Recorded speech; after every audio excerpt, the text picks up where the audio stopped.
the Nubra Valley in the Ladakh region of northern India.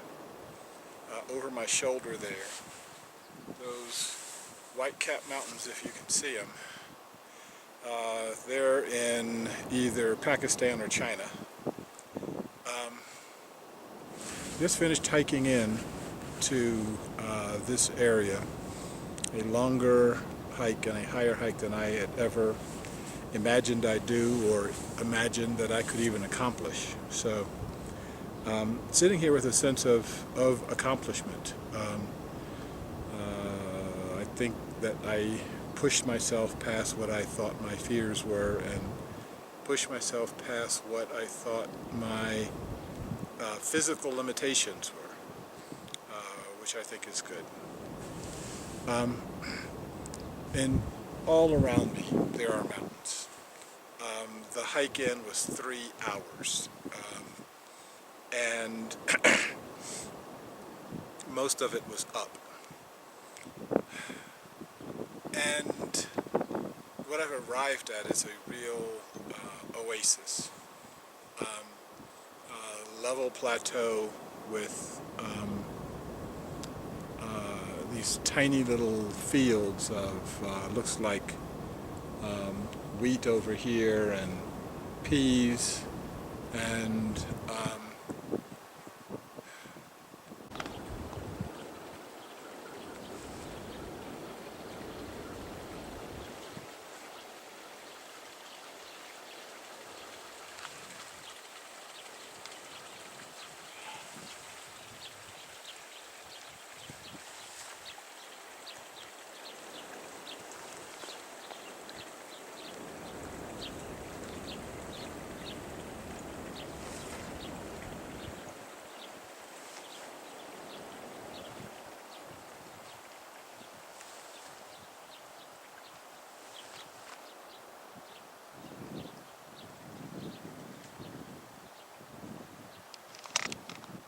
as I was hiking in past some of the starkest, most unforgiving landscapes I've ever seen, I was thinking to myself, what would possess a person to live here?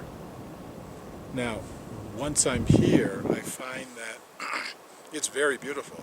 I could stay here. I don't want to leave. On the one hand. On the other hand, what possessed the first person to walk those 3 hours? I'm sure that the path, that little tiny path that I was on, even that wasn't there at that time. So what is it that causes people to be here? And what is it that causes people to create this, like I said, spot of oasis in this relatively unforgiving environment? If you look around at all the hills here, they are rock. What you see all around is rock. And how do you turn rock into home? And why 3 hours away? Right now I'm looking at the next village over, and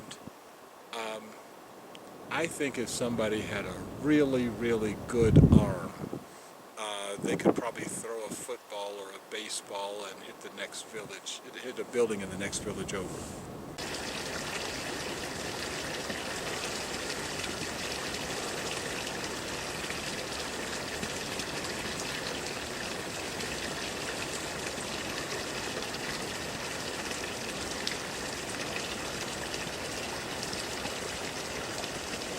But the next village over is an hour's walk, because you got to walk down one side of a ravine and up the other side.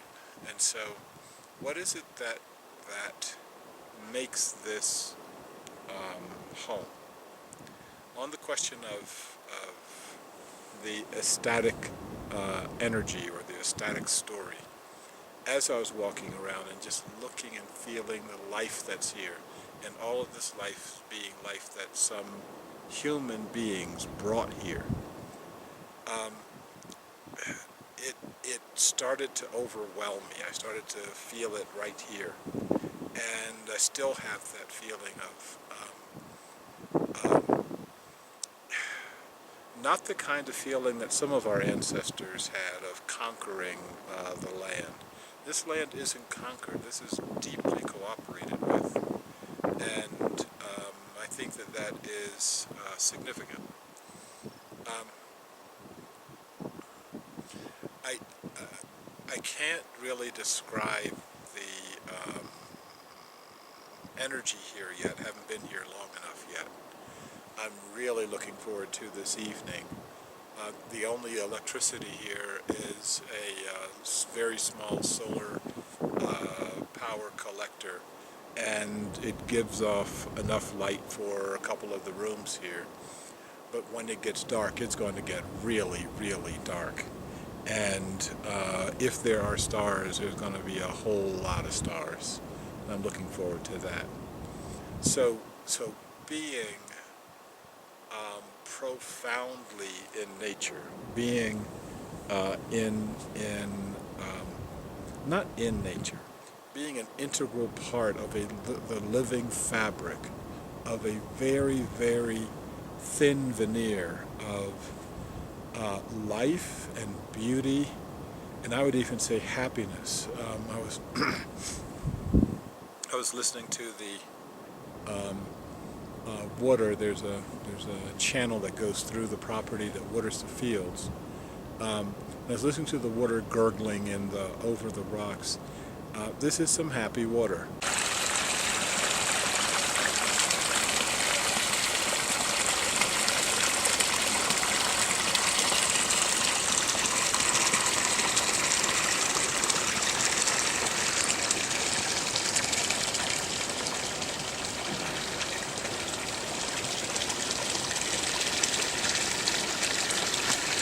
One of the questions that we could ask ourselves about the question of sacred civilization is, do you do things that make water happy?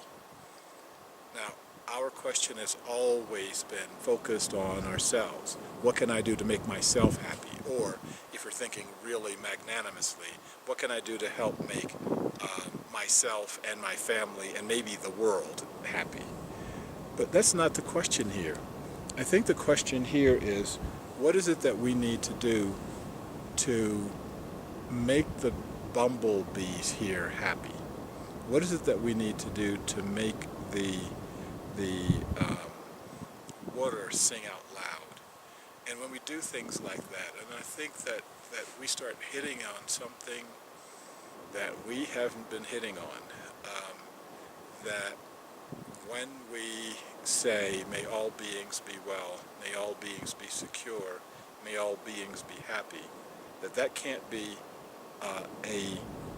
an abstract concept of some being somewhere out there. Because what happens when this wheat is happy, and the heads of the wheat are so heavy now with the fruiting of the wheat that they're lying over sideways in the breeze?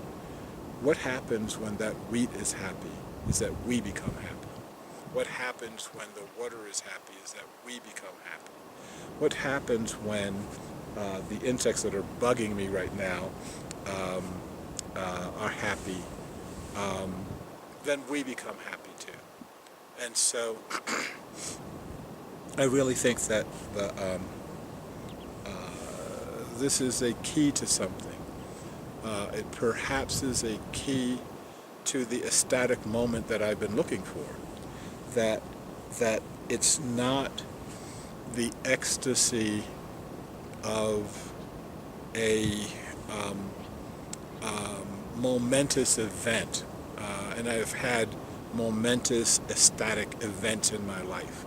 Watching the birth of my first daughter, I probably don't think anything's going to top that one. I was also thinking about my first experience with plant medicine, with ayahuasca. I don't think anything's topping that either. But maybe there's such a concept of ordinary ecstasy. Maybe there's a concept that says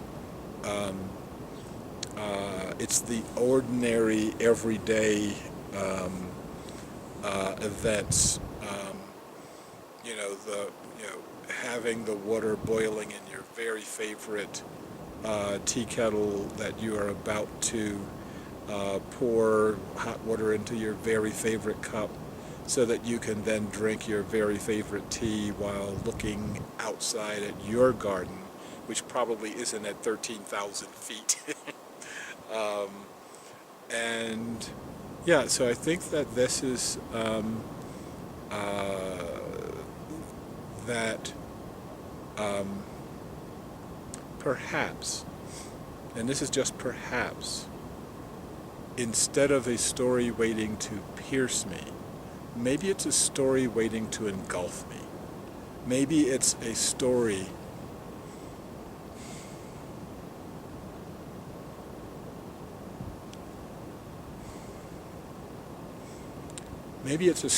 of ordinary, everyday beauty that isn't a flash in the pan, but goes on and on and on and on. And to have that story become life. That's what life is about. Now, if Stanton's mother can make this oasis out of rock at 13,000 feet with a growing season measured in weeks, then what can we do when we get our heads out of the rat race? What can we do when we finally recognize that we're not rats?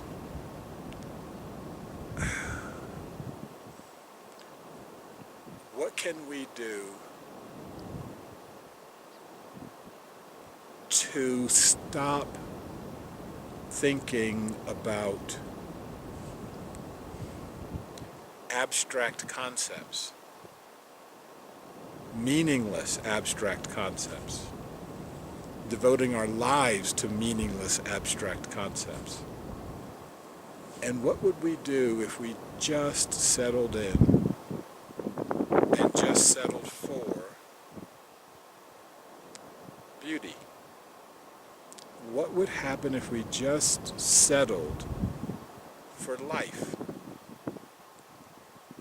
What would happen if we settled for the absolute best that life could offer? That is not going to be stimulating. It's not going to be hee ha ha. I haven't talked to Stanton's mother yet, but I'd be willing to bet you she's never seen a television screen.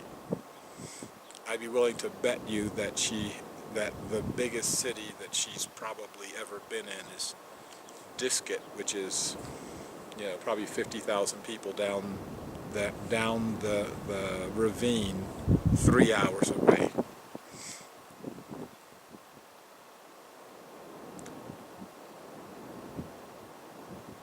What would happen if we